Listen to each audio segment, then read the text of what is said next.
والفرقان الحميد. أعوذ بالله من الشيطان الرجيم. بسم الله الرحمن الرحيم. فأما من طغى وآثر الحياة الدنيا فإن الجحيم هي المأوى. وأما من خاف مقام ربه ونهى النفس عن الهوى فإن الجنة هي المأوى. وقال رسول الله صلى الله عليه وسلم: الكيس من دان نفسه وعمل لما بعد الموت، والعاجز من أتبع نفسه هواها وتمنى على الله، أو كما قال النبي عليه الصلاة والسلام: اللهم صل على محمد وعلى آل محمد كما صليت على إبراهيم وعلى آل إبراهيم إنك حميد مجيد. اللهم بارك على محمد وعلى آل محمد كما باركت على إبراهيم وعلى آل إبراهيم إنك حميد مجيد.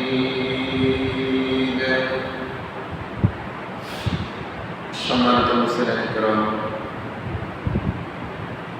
মুরব্বিয়ান ইকরাম, সর্বপ্রথম মহান রব্বুল আলামিনের দরবারে সর্বোপরি শুকরিয়া আদায় করি যে মহান রব্বুল আলামিন, যে মহান মালিক আমাদেরকে দুনিয়াতে সর্ব ধরনের জায়গাগুলোকে উপেক্ষা করিয়া, বিশেষ করে গুনার কাছ থেকে ফারেক করিয়া মহান রব্বুল আলামিনের মহান জুমার নামাজ আদায়ের উদ্দেশ্যে গোটা দুনিয়ার সর্বশ্রেষ্ঠ জায়গা আল্লাহর মসজিদে আসবার বসবার তৌফিক দান করেছেন।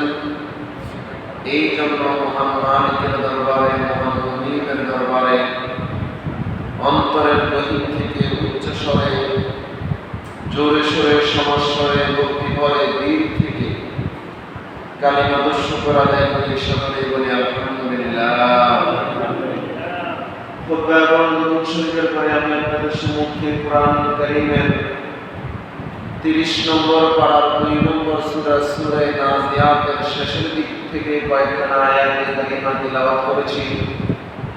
বিশ্বনবী মুহাম্মদ রাসূলুল্লাহ সাল্লাল্লাহু আলাইহি ওয়াসাল্লামের অসংখ্য অগণিত বাণী হাদিসে পাক থেকে হাদিস তিলাওয়াত করেছি। মহান রব্বুল আলামিন যদি তৌফিক দান করেন, আয়াত ও হাদিসকে সামনে রেখে সংক্ষিপ্ত সময়ে সংক্ষিপ্ত আকারে কিছু কথা বলার চেষ্টা করব। আমার তৌফিক ইল্লা বিল্লাহ। মুহতারাম হাজিরিন, গোটা দুনিয়ার মানচিত্রের দিকে তাকাইলে দেখা যায় গোটা দুনিয়ার সবগুলা মানুষ সফলতার পিছনে ব্যস্ত। সবাই শুধু সফল হতে চায়, কেউ ব্যর্থ হইতে চায় না। ব্যর্থ হোক এটা কেউ পছন্দ করে না, সবাই চায় যেন প্রত্যেকেই সফল হয়। আসলে দুনিয়ার মানুষের ভাষায় সফল হওয়া এক জিনিস, আল্লাহর কাছে সফল হওয়া ভিন্ন জিনিস। আমরা মনে করি গাড়ির মালিক হওয়া, বাড়ির মালিক হওয়া, ডিগ্রিধারী হওয়া, সরকারি চাকরি পাওয়া, এটা হলো সফল। বড় চাকরি করা, বড় বেতনের চাকরি করা, এটাকে আমরা কি মনে করি? সফল মনে করি, সফলতা মনে করি। তো আমার 2 সন্তান সফল, আলহামদুলিল্লাহ। 2টা সন্তান আমেরিকায় থাকে, 2টা সফল। অর্থাৎ আমরা বিদেশ যাওয়া, ভালো কিছু করা, এটাকে আমরা সফলতা মনে করি। আল্লাহর ভাষায় আল্লাহ বলেন, দুনিয়ার সামান্য ক্ষমতা, সামান্য টাকা, সামান্য চাকরি, এগুলো অর্জন করা এটা সফলতা নয়। আল্লাহ বলেন, চূড়ান্ত সফলতা হলো জাহান্নাম থেকে বাঁচতে পারা। জাহান্নাম থেকে বাঁচতে পারা, এটা হলো কি? সফলতা। জান্নাত অর্জন করা, এটা হলো সফলতা। যে ব্যক্তি জান্নাত অর্জন করতে পারল না, জাহান্নাম থেকে বাঁচতে পারল না, যতই কোটি কোটি টাকার মালিক হোক না কেন, যতই ক্ষমতার মালিক হোক না কেন, পৃথিবীর যে কান্ট্রিতেই থাকুক না কেন, আসলে আল্লাহ বলেন সে সফল নয়। সে কি নয়? সফল নয়, সে হলো ব্যর্থ। কেননা দুনিয়ার হায়াত সে দুনিয়া অর্জন করতে গিয়েই শেষ করে দিয়েছে। দুনিয়ার হায়াত পাইয়া, এই হায়াত আমি আল্লাহ তাকে যে জন্য দিয়েছিলাম, যে হায়াতে তুমি আমল করবা, ভালো কাজ করবা, হায়াত রুটিন মাফিক চালাইবা, চালাইয়া জাহান্নাম থেকে বাঁচতে পারবা, জান্নাত অর্জন করতে পারবা, যে জন্য আমি হায়াত দিয়েছিলাম, তুমি সেই কাজটা করতে পারো নাই। এই জন্য তুমি হইলা ব্যর্থ। তুমি কি? ব্যর্থ। অথচ আমরা সেটাকে সফলতা মনে করি। যেমন কোরআনে কারীমের এক জায়গায় আল্লাহ বলেন, ফামান যুহজিহা আনিন নার ওয়া উদখিলাল জান্নাতা ফাকাদ ফাজ। আল্লাহ বলেন, যে ব্যক্তি জাহান্নাম থেকে বাঁচতে পারে, ওয়া উদখিলাল জান্নাহ, জান্নাতের ভিতরে ঢুকতে পারে, ফাকাদ ফাজ, সে ব্যক্তি সফল। সে ব্যক্তি কি? সফল। সুবহানাল্লাহ। চিন্তা করছেন? তাহলে আল্লাহ বলেন সফল ওই ব্যক্তি যে জাহান্নাম থেকে বাঁচতে পারল, জান্নাতের ভিতরে ঢুকতে পারল। অথচ আমরা মনে করি সফলতা এটা ভিন্ন জিনিস। আমরা মনে করি সফলতা এটা কি? ভিন্ন জিনিস। শুধু সফল নয়, আল্লাহ বলেন যালিকা হুয়াল ফাউজুল কাবীর, এটা হলো চূড়ান্ত সফলতা। এর চাইতে বড় সফলতা নাই। জাহান্নাম থেকে বাঁচা, জান্নাতের ভিতরে ঢোকা, এর চাইতে বড় সফলতা আপনারা কি মনে করেন আছে? এর চাইতে বড় সফলতা না। বড় সফলতা হলো জাহান্নাম থেকে বেঁচে থাকা, জান্নাত লাভ করা। কোরআনে কারীমের আরেক জায়গায় আল্লাহ বলেন, কুল হাল নুনাব্বিউকুম বিল আখসারিনা আমালা আল্লাযীনা ضل سعيهم في الحياة الدنيا وهم يحسبون أنهم يحسنون صنعا। আল্লাহ বলেন, ও দুনিয়ার মুসলমান ইমানদার আল্লাহর গোলাম, আমি রব্বুল আলামিন তোমাদেরকে কি বলবো? দুনিয়ার জমিনে আমলের দিক দিয়া চূড়ান্ত ক্ষতিগ্রস্ত কারা আমি তোমাদেরকে বলবো নাকি? আমলের দিক দিয়া গোটা দুনিয়াতে সবচাইতে বেশি ক্ষতিগ্রস্ত কারা আমি কি বলবো? কারা? আল্লাযীনা দাল্লা সাইয়ুহুম ফিল হায়াতিদ দুনিয়া, নিজের সব কষ্ট, নিজের সব চেষ্টা দুনিয়া কামাইতে গিয়া তারা কি করছে? শেষ করছে। এরা হলো আমলের দিক দিয়া সবচাইতে বেশি ক্ষতিগ্রস্ত। আল্লাযীনা দাল্লা সাইয়ুহুম, নিজের সব কষ্ট, সব চেষ্টা, ফিল হায়াতিদ দুনিয়া, দুনিয়ার হায়াতে দুনিয়া কামাইতে গিয়া তারা কি করছে? শেষ করছে। আর মনে মনে ভাবছে ওহুম ইয়াহসাবুনা আন্নাহুম ইউহসিনুনা সুনআ, আর তারা মনে মনে ভাবি রইল যে তারা কত ভালো কাজ করতেছে, কত বড় সফল হয়ে গেছে, কত বড় সফল ডিগ্রিধারী, কত বড় সফল চাকরিজীবী, কত বড় সফল সরকারি চাকরিজীবী, গাড়ির মালিক, বাড়ির মালিক। তারা মনে করতেছে এটা তারা বড় সফল, অথচ গোটা দুনিয়ার হায়াতটাকে তারা দুনিয়া কামাইতে গিয়েই তারা কি করে ফেলছে, শেষ করে ফেলছে। আল্লাহ বলেন এরা হলো আমলের দিক দিয়ে সবচেয়ে বেশি ক্ষতিগ্রস্ত। ভাই অবস্থা বুঝলেন? আসলে দুনিয়ার হায়াত,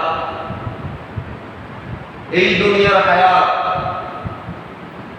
আসার সিরিয়াল আছে, যাওয়ার কোনো কি সিরিয়াল নাই। কার দুই চোখ কখন বন্ধ হয়ে যাবে আল্লাহ ছাড়া কেউ বলতে পারে না। সকাল বেলায় চিন্তা ছিল, দুপুর বেলায় সংবাদ আসে ইন্না লিল্লাহি ওয়া ইন্না ইলাইহি রাজিউন। দুপুরে জীবিত ছিল, রাত্রি বেলায় সংবাদ আসে। রাত্রে জীবিত ছিল, ঘুমের ঘরে ইন্তেকাল করে। প্রত্যেকটা দিন, প্রত্যেকটা ঘন্টায়, সেকেন্ডে সেকেন্ডে কত মানুষ দুনিয়া থেকে বিদায় নিয়ে গেছে আপনার আমার চোখের সামনে। এরপরেও আপনার আমার হুঁশ হইতেছে, আপনার আমার দিনের ভিতরে ফিকির এসেছে যে এই মানুষটা আমার মতো চলতে ফিরতে মানুষ, আমার মতো ক্ষমতাওয়ালা, আমার মতো টাকাওয়ালা, সুস্থ জীবিত ছিল, এখন তো আর হায়াতে নেই।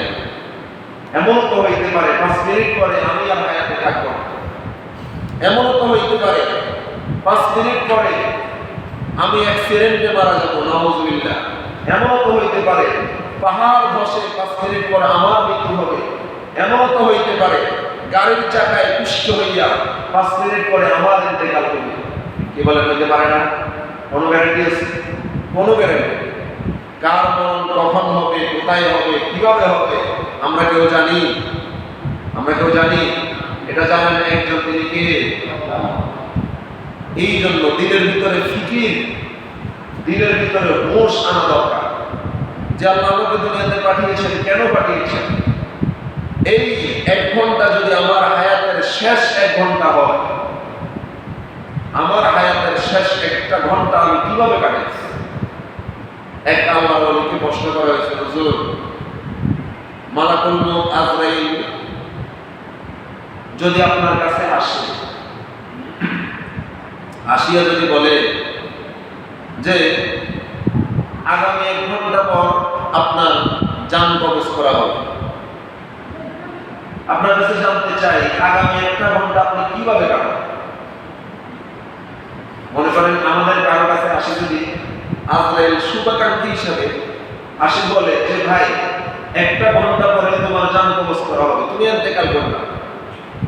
1 ঘন্টা আমরা কিভাবে কাটাবো বলেন তো দেখি?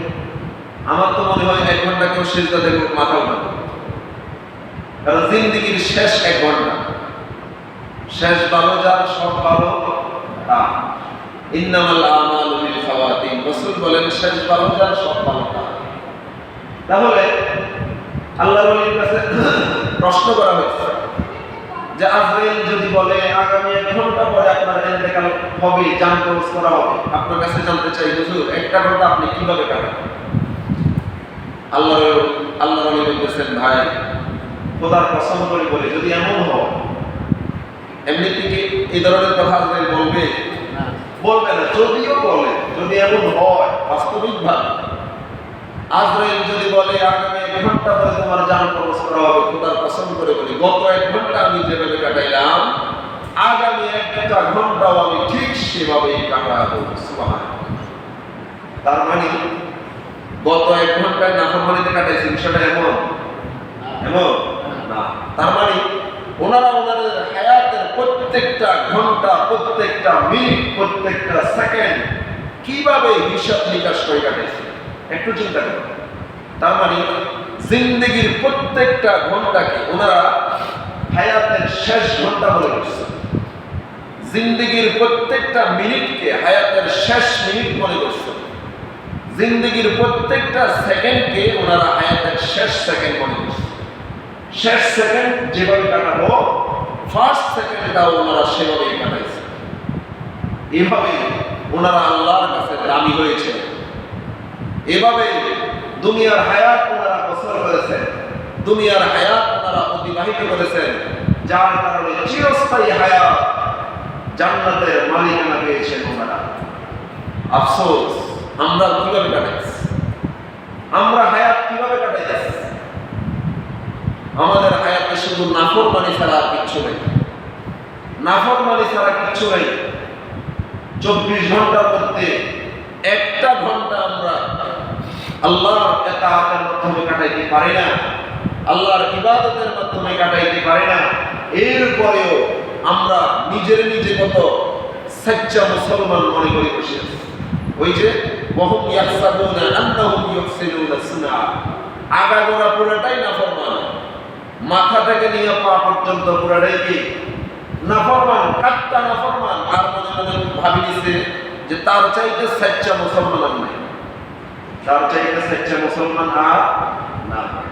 হাদিসের ভিতরে সাল্লাল্লাহু আলাইহি বলেন, قال النبي صلى الله عليه وسلم الكيس من دان نفسه وعمل لما بعد الموت الكيس من دان نفسه وعمل لما بعد الموت والعاجز من أتبع نفسه هواها وتمنى على الله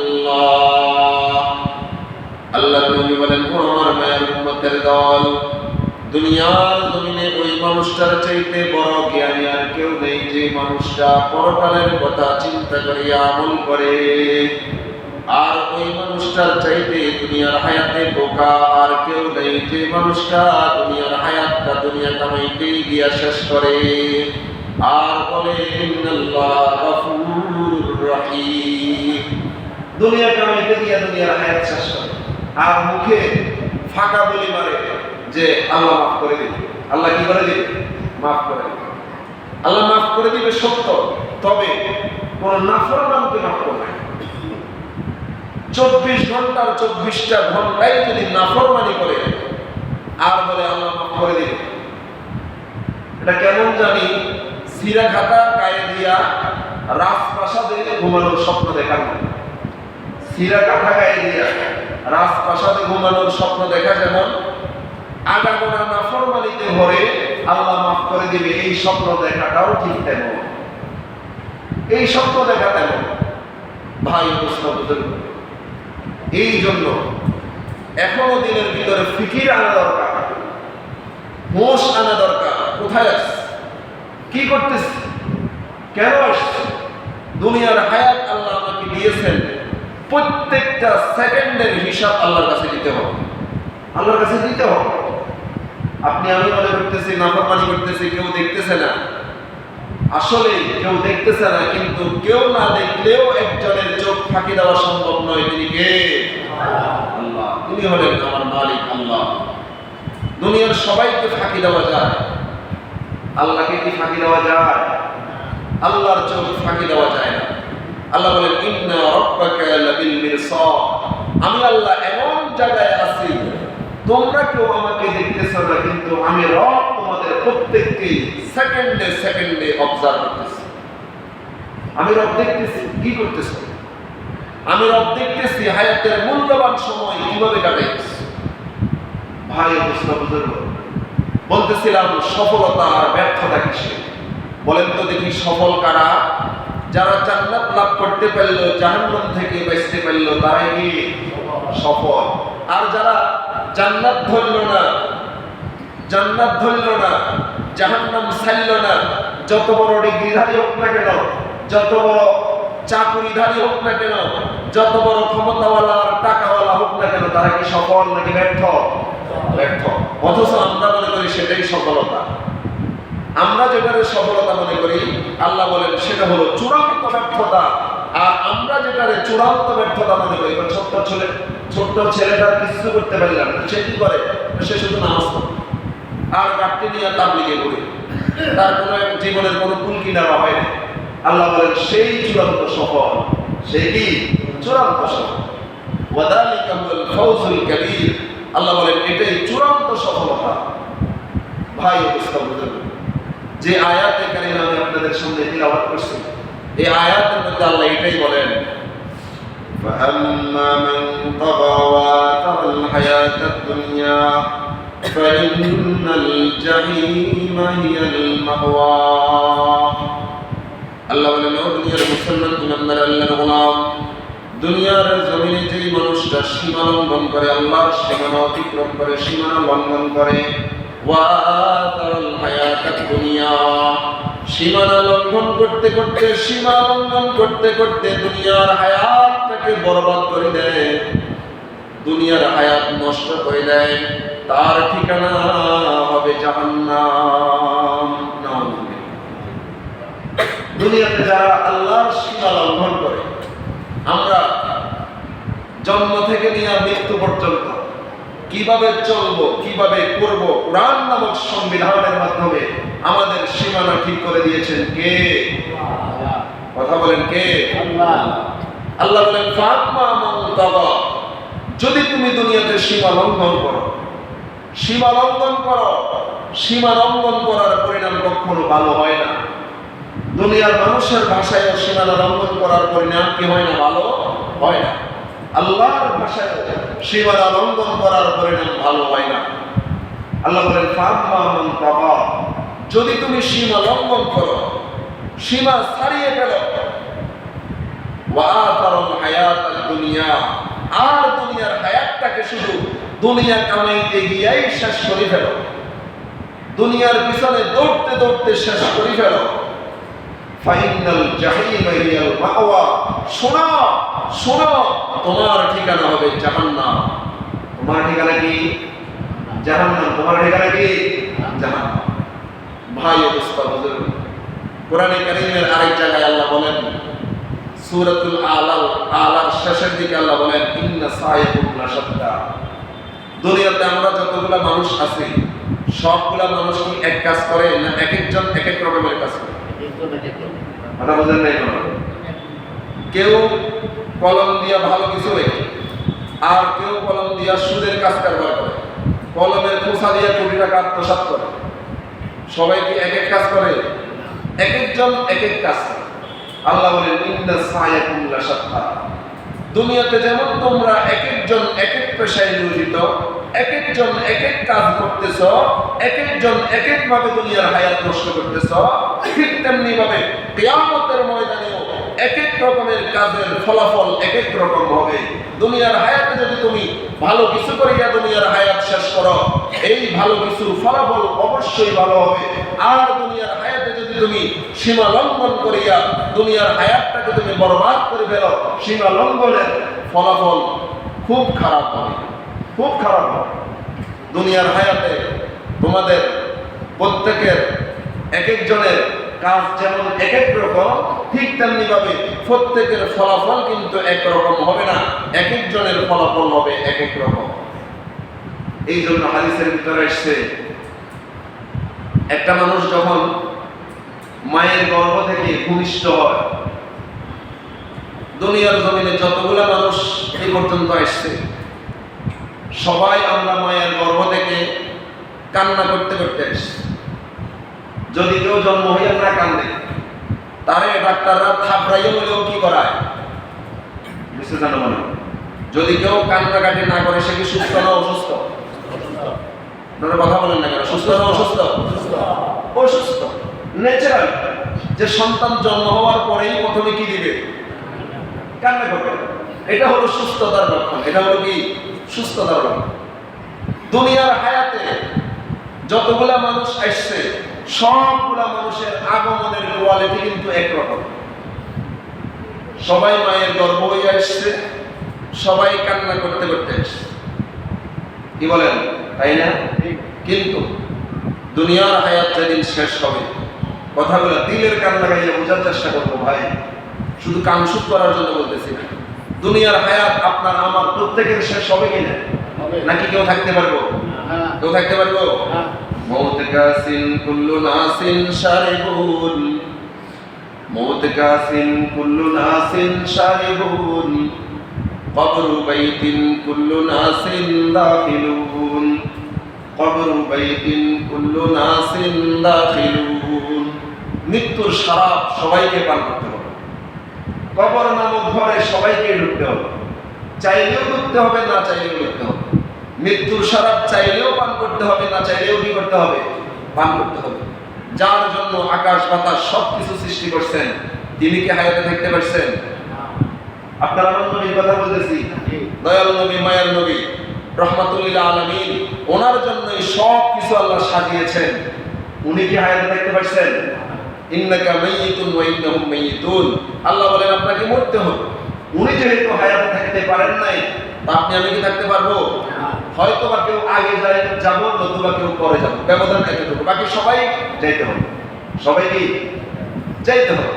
বলতেছিলাম সবগুলা মানুষের দুনিয়ার জমিনে আগমনের কোয়ালিটি একরকম, কিন্তু দুনিয়ার হায়াত যেদিন শেষ হয়ে যাবে, দুনিয়ার থেকে যেদিন যাব, পরকালের জীবনে যাওয়ার কোয়ালিটি কিন্তু সবার একরকম হবে না। এক একজনের যাওয়ার কোয়ালিটি হবে এক এক রকম, এক একজনের যাওয়ার কোয়ালিটি এক এক রকম। কেউ দুনিয়ার থেকে যায় হাসতে হাসতে, আর কেউ দুনিয়ার থেকে যায় কাঁদতে কাঁদতে। এই জন্য কবি বলেন, আনতাল্লাযী ওয়ালাদাতকা উম্মুকা বাকিয়ান ওয়ান নাসু হাওলাকা ইয়াযহাকুনা মাসরুরা। আনতাল্লাযী ওয়ালাদাতকা উম্মুকা বাকিয়ান ওয়ান নাসু হাওলাকা ইয়াযহাকুনা মাসরুরা। ফাজহাদ লিনাফসিকা ইয ইয়াকুনু বাকিয়ান ফি ইয়াওমি মাউতিকা ওয়া আনতা যাহিকান ওয়া মাসরুরা। যেদিন তুমি প্রথম এসেছিলা কবে, কেঁদেছিলা তুমি একা, এসেছিল সবে। এমন জীবন তুমি করহে ঘটন, মরণে হাসিবে তুমি, কাঁদিবে ভুবন। সুবহানাল্লাহ। যেদিন তুমি প্রথম পৃথিবীতে আসছিলা, তুমি কাঁদছিলা, আর তোমার আগমনে সবাই কি করছে? হাসছে, দৃষ্টি বিতরণ করছে। দুনিয়ার হায়াত যা কয়েক বছর আল্লাহ দিয়ে তোমার পাঠাইছে, এমন ভাবে তুমি দুনিয়ার হায়াতটা বছর করো যেন তোমার মৃত্যুতে সবাই কান্না করে। রাসূল বলেন, বাকাতিস সামাওয়াতু ওয়াল আরদ। নেককারের মৃত্যুতে আসমান জমিন পর্যন্ত কান্না করে। সুবহানাল্লাহ। নেককারের মৃত্যুতে আসমান জমিন কান্না করে। আসমান বলে, আল্লাহ এতদিন পর্যন্ত আমি আসমানের দুয়ার দিয়া আপনার নেককার বান্দার আমল যাতায়াত করছিল, আজকে আপনার বান্দা দুনিয়ার থেকে বিদায় নিয়ে গেছে, আমি দুয়ারের কি কাজ? আমি দুয়ারের কি কাজ? জমিন কান্দে, গাছ গাছালা কান্দে, গাছ কান্দে, আল্লাহ আপনার নেককার বান্দাটারে আমি গাছের ছায়ার নিচে আরেকটু বসান না। সুবহানাল্লাহ। ভাই অবস্থা বুঝলো, বলতেছিলাম নেককারের মৃত্যুতে সবাই কান্দে, আর বদকারের মৃত্যুতে সবাই হাসে। সবাই কি হাসে? শুধু বদকার কান্দে। কারণ মৃত্যুর সাথে সাথেই তো তার জন্য কিয়ামত। মৃত্যুর সাথে সাথেই কি কিয়ামত? যদিও নাকি কিয়ামত সুকরাত, মৃত্যুর সাথে সাথেই বদকারের কি কিয়ামত, আর নেককারের মৃত্যুর সাথে সাথেই জান্নাত। সুবহানাল্লাহ। ভাই অবস্থা বুঝুন। এই জন্য সীমা লঙ্ঘন করা যাবে না, সীমা লঙ্ঘন করা যাবে না। কিভাবে করব, কিভাবে চলবো, কিভাবে বলবো, দুনিয়ার হায়াত কিভাবে অতিক্রম করব, প্রত্যেকটা সেক্টরে আল্লাহ একটা সীমানা বেঁধে দিয়েছে। ইমানদার বেঈমান যেভাবে করে তুমি তো সেভাবে করতে পারো না, বেঈমান যেভাবে চলে তুমি তো সেভাবে চলতে পারো না। তোমার দিলে আছে ঈমান, তোমার মুখে আছে কালিমা, তোমার চলাফেরা, তোমার উঠা বসা, তোমার কথাবার্তা যদি বেঈমানের মতো হয়, তাহলে বেঈমান আর তোমার মাঝে কি পার্থক্য? সীমা লঙ্ঘন করা যাবে না। ভাই অবস্থা বুঝল, আমরা তো সীমা লঙ্ঘন করতে করতে এমন এক পর্যায়ে পৌঁছে গেছি। মনে রাখবেন, যে সমস্ত কারণে ঈমান হরণ হয়, যে সমস্ত কারণে আপনার আমার ঈমান চলে যায়, অনেকগুলা কারণের ভিতরে একটা কারণ হলো ইসলামের কোনো একটা বিধিবিধানকে নিয়ে হাসি ঠাট্টা করা। ইসলামের কোনো শায়ের, কোনো বিষয় নিয়ে যদি কেউ টিটকারি করে, হাসি ঠাট্টা করে, তার ঈমান চলে যায়, তার ঈমান চলে যায়। মুসলমানের সন্তান, বিজাতিদের প্রতি প্রেম, বিজাতিদের প্রতি ভালোবাসা, বেঈমানদের প্রতি মহব্বত এত বেশি যে মুসলমানের সন্তান বলে মেসি এসছে মুসা হইয়া। নাউজুবিল্লাহ বলবেন না? মেসি এসছে কি হইয়া? বুঝতে না বললেন, মেসি এসছে কি হইয়া? মুসা হইয়া। আর তারা এসছে ফেরাউন হইয়া। মুসার হাতে, মেসি নামক মুসার হাতে ফেরাউনের পতন। বলেন নাউজুবিল্লাহ। চিন্তা করছেন কি পরিমাণ মূর্খ, কি পরিমাণ আহমক এই ধরনের কথাবার্তা মুসলমানের সন্তানের মুখ দিয়ে বাইর হবে। ভাই বুজুর্গ, এই জন্য সব ক্ষেত্রে কথার মধ্যে যেমন সীমা লঙ্ঘন করা যাবে না, কাজের মধ্যেও সীমা লঙ্ঘন করা যাবে না। চলতে গিয়া, বলতে গিয়া, করতে গিয়া, করাইতে গিয়া, জীবনের প্রত্যেকটা সেক্টরে যদি সীমা লঙ্ঘন করা হয় তাহলে সীমা লঙ্ঘনের পরিণাম কখনো ভালো হয় না। সীমা লঙ্ঘনের পরিণাম কি ভালো হয়? ভালো হয় না। ভাই বুজুর্গ, এই জন্য আল্লাহ বলেন فَأَمَّا مَنْ طَغَى وَآثَرَ الْحَيَاةَ الدُّنْيَا فَإِنَّ الْجَحِيمَ هِيَ الْمَأْوَى। আল্লাহ বলেন, ও দুনিয়ার মুসলমান ইমানদার আল্লাহর গোলাম, দুনিয়ার জমিনে যদি তুমি সীমা লঙ্ঘন করো, সীমা অতিক্রম করো, দুনিয়ার জমিনে তুমি কিভাবে করবা, কিভাবে চলবা, কিভাবে বলবা, প্রত্যেকটা সেক্টরে আল্লাহ একটা সীমানা দিয়ে দিয়েছেন।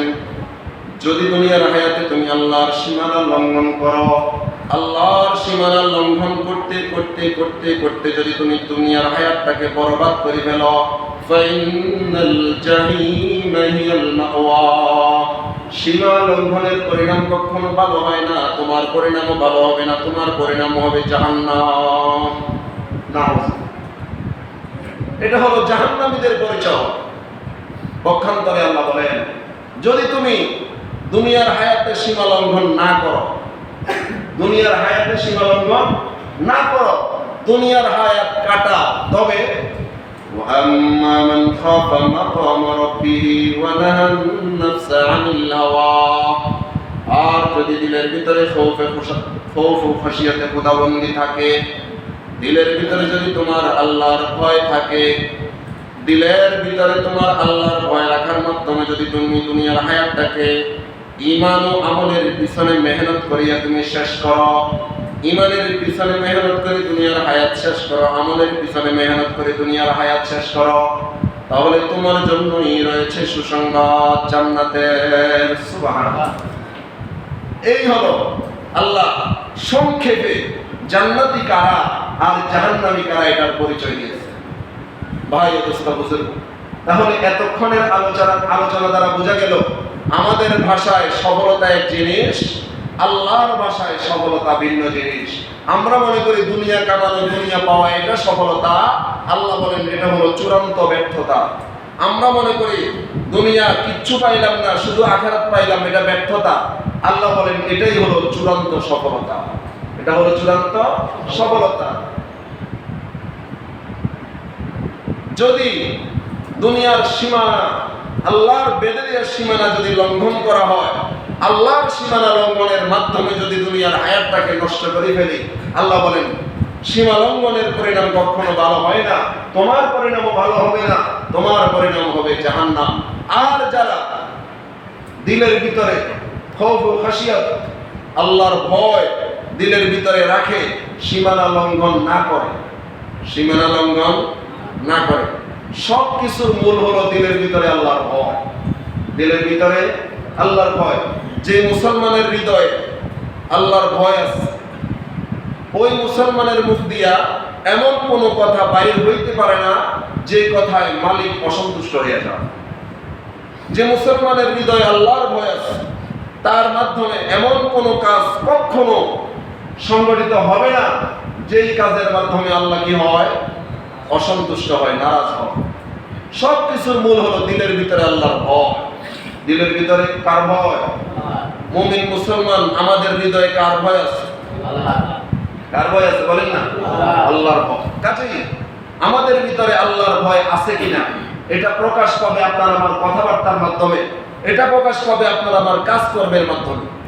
কারণ খৌফওয়ালা, আল্লাহর ভয়ওয়ালা দিল যার আছে, সে কোনোদিন আল্লাহর নারাজগি গ্রহণ করতে পারে না। সে সব সময় আল্লাহর পছন্দনীয় বান্দা হওয়ার ফিকির করবে, সব সময় আল্লাহর পছন্দনীয় হওয়ার কি করবে? ফিকির করবে। এই জন্য আল্লাহ বলেন, وَأَمَّا مَنْ خَافَ مَقَامَ رَبِّهِ وَنَهَى النَّفْسَ عَنِ الْهَوَى, যে ব্যক্তি দুনিয়াতে তার দিলের ভিতরে আল্লাহর ভয় রাখে, আল্লাহর ভয় রাখিয়া শয়তানের প্ররোচনায় পড়ে না, আল্লাহর ভয় রাখিয়া ঈমান ও আমলের মেহনত করে, ঈমান ও আমলের পিছনে মেহনত করে, ফাইনাল জান্নাতা হিয়াল মাওয়া, তার ঠিকানা হবে জান্নাত। সুবহানাল্লাহ, তার ঠিকানা কি? জান্নাত।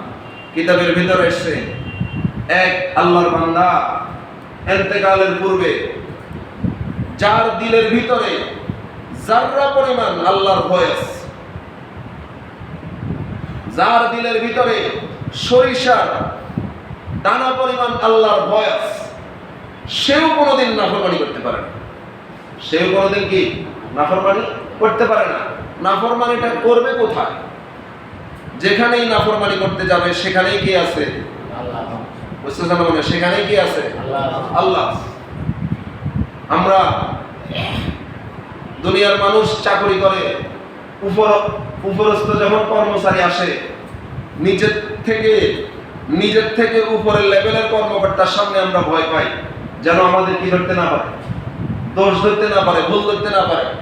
দোকানের কর্মচারী মালিককে ভয় পায়, যেন মালিক কি ধরতে না পারে, ভুল ধরতে না পারে। বলেন তো দেখি, আমাদের সকলের মালিক একজন, তিনি কে? আল্লাহ। দোকানের কর্মচারীর যদি মালিক না থাকে, মালিকের সামনে যেভাবে চলে, মালিকের অনুপস্থিতিতে কি সেভাবে চলে? সেভাবে চলে না, অনেক উল্টাপাল্টা কাজ করে। কিন্তু আমাদের মালিক এমন একজন যে সব সময় তিনি উপস্থিত, সব সময় তিনি কি উপস্থিত। আল্লাহ বলেন, তুমি দুইজন আছো, তোমরা মনে করিও না তোমরা দুইজন, তোমাদের সাথে তৃতীয় একজন আছেন, তিনি হলেন আল্লাহ। তিনি হলেন আল্লাহ। তিনজন আছো, মনে করিও না তিনজন, চতুর্থ একজন আছেন, তিনি কে? চারজনের সাথে পঞ্চম একজন আছেন, তিনি কে? আল্লাহ। তাহলে আমাদের মালিক এমন একজন যিনার চক্ষু ফাঁকি দেওয়া কি নয়, সম্ভব নয়। বলতেছিলাম, দিলের ভিতরে যাররা পরিমাণে যদি খৌফ খাশিয়াত থাকে, সামান্য পরিমাণ খৌফ খাশিয়াতের কারণেই আল্লাহ তার জিন্দেগির গুনাহ মাফ করে দিতে পারে। কেন? তুই দিলের ভিতরে আমার ভয় রেখেছিস, যা এই উসিলা করে আমি মাফ করে দিলাম। কিতাবের ভিতরে আসছে এক আল্লাহর বান্দা ইন্তেকালের পূর্বে তার সন্তানদেরকে ওসিয়ত করতেছে যে, বাবা, আমি তো ইন্তেকাল করব, মনে হয় হায়াত আর বেশিক্ষণ নেই, তবে বাবা হিসাবে তোমাদেরকে আমি ওসিয়ত করতেছি, আমার ইন্তেকালের পরে পুরাতন জামা কাপড় দিয়ে আমার কাফন পরে, পুরাতন জামা কাপড় দিয়ে আমার কি পরাইবা? কাফন পরাই। আমার পুরাতন জামা কাপড় দিয়ে কাফন পরাইয়া তারপরে আমার দাফন করিবা। এমন আজীব ওসিয়ত। সন্তানরা আশ্চর্য হয়ে গেলেন, কি ব্যাপার, তোমরা এত কিছু বুঝবা না, তোমরা এত কিছু বুঝবা না। বাবার ইন্তেকালের পরে ওসিয়ত মোতাবেক সন্তানেরা পুরান কাপড়ে কাফন বানাইয়া যখন বাবারে দাফন করছে, কিতাবের ভিতরে এসছে, তাকে প্রশ্ন করা হয়েছে, আল্লাহর পক্ষ থেকে প্রশ্ন করা হয়েছে, কি ব্যাপার, পুরান কাপড় কাফন বানাইয়া কেন কবরে এসছে? ওই ব্যক্তি বলতেছে, আল্লাহ ভয়, খৌফুম মিনাল্লাহ, আল্লাহর পক্ষ থেকে ভয়, আল্লাহর ভয়। হায়াতে এমন কোন আমল নিয়ে কবরে আসতে পারি নাই, এমন কোন নেক কাজ করতে পারি নাই যে আমলের দোহাই দিয়া, যে নেক কাজের দোহাই দিয়া কবরের ভিতরে আল্লাহর কাছ থেকে মাপ পাবো, ক্ষমা পাবো। এই জন্য পুরান কাপড় দিয়া কাফন বানাইয়া কবরে আসছি, আর দিলের ভিতরে তাসাল্লি দিছি যে আমার পুরান কাপড় দেখিয়া অন্তত কবরের ভিতরে যখন ফেরেশতারা সুয়াল জবাবের জন্য আসবে, আর মনে মনে ভাববে, এটার কাফন তো নতুন নয়, পুরাতন, মনে হয় অনেক আগে দাফন করা হয়েছে, এটার প্রশ্ন উত্তর পর্ব শেষ হয়ে গেছে। সুবহানাল্লাহ বলবেন না? ভাই বুঝলেন, কিতাবের ভিতরে আসছে, ওনার সাগরের স্বপ্ন দেখার পর উনি বলতেছে, শুধুমাত্র এই পরিমাণ আমার দিলের ভিতরে আল্লাহর ভয় থাকার কারণে আল্লাহ বলছেন, যা জিন্দেগীর গুনাহগাতা মাফ করে তোকে আমি জান্নাতের মালিকানা দান করলাম। সুবহানাল্লাহ। ভাই ও দোস্ত বুজুর্গ, এই জন্য আমাদের সবক নিতে হবে যে আমাদের দিলের ভিতরেও খৌফ ও খাশিয়া ঢুকাইতে হবে, আল্লাহর ভয় চূড়ান্ত লেভেলে থাকতে হবে, যাতে করে আল্লাহর ভয় থাকার কারণে আমরাও নাফরমানি করতে সাহস পাই না, আমরাও আল্লাহর সীমা লঙ্ঘন করি না, আমরাও হায়াত নষ্ট সীমা লঙ্ঘনের মাধ্যমে, গুনাহগাতার মাধ্যমে, মাসিয়াতের মাধ্যমে হায়াত নষ্ট না করি। এই জন্য আমাদের হৃদয়েও কার ভয় থাকতে হবে? আল্লাহর ভয় থাকতে হবে। হাদিসের ভিতরে এসে রাসূল বলেন, আল কাইয়িসু মান দানা নাফসাহু ওয়া আমিলা লিমা বাদাল মাউত। দুনিয়াতে সবচাইতে বড় শিক্ষিত কে জানো? সবচাইতে বড় জ্ঞানী কে জানো? যে ব্যক্তি নিজেকে নিজে চিনল, নিজেকে নিজে চিনল, আমি কে, আমি কে, কেন এসেছি, কোথায় এসেছি, কোথা থেকে এসেছি, কোথায় যাব, নিজেকে নিজে চিনল। ওয়া আমিলা লিমা বাদাল মাউত, আমলের মাধ্যমে মৃত্যুর পরবর্তী অনন্ত জীবনের জন্য পুঁজি অর্জন করলো, সেই হলো সবচাইতে জ্ঞানী। আর সবচাইতে অশিক্ষিত আর বোকা আর কপাল পরার ক্ষতিগ্রস্ত হলো সে যে হাওয়াহা ইতবা হাওয়াহা, তার নফস যেভাবে বলে সেভাবেই করে, নফস যেভাবে চলতে বলে সেভাবেই চলে। মন বলতেছে চল না একটু খেলাটা দেখি আসি, চলো। মন বলতেছে একটু সিনেমাটা চালা না, চলো। মন বলতেছে চুরিটা কর, করো। অর্থাৎ শয়তান তারে যেভাবে চালায় সে সেভাবেই চলে। মনে রাখতে হবে দুনিয়ার প্রত্যেকটা মানুষের সাথে যে শয়তান নিয়োজিত। আপনি যদি এমএ পাস হন, আপনার শয়তান কিন্তু ডাবল এমএ পাস। আপনার সাথে নিযুক্ত শয়তান কি? Double MA pass. আপনি যদি ডিগ্রিধারী হন, আপনার শয়তান ডাবল ডিগ্রিধারী। তো কাজেই শয়তানের ধোঁকা, শয়তানের প্ররোচনায় পা দেওয়া যাবে না। সর্বক্ষেত্রে দিলের ভিতরে যদি আল্লাহর ভয় থাকে, তাহলেই কেবল শয়তানের ধোঁকা থেকে বাঁচা সম্ভব। ভাই ও দোস্ত বুজুর্গ, এই জন্য দুনিয়ার হায়াত, দুনিয়ার সেকেন্ড, হায়াতের প্রত্যেকটা সেকেন্ড, প্রত্যেকটা ঘন্টাকে জিন্দেগির শেষ সেকেন্ড মনে করতে হবে। মনে করতে হবে এটাই আমার হায়াতের শেষ, এটাই আমার হায়াতের শেষ।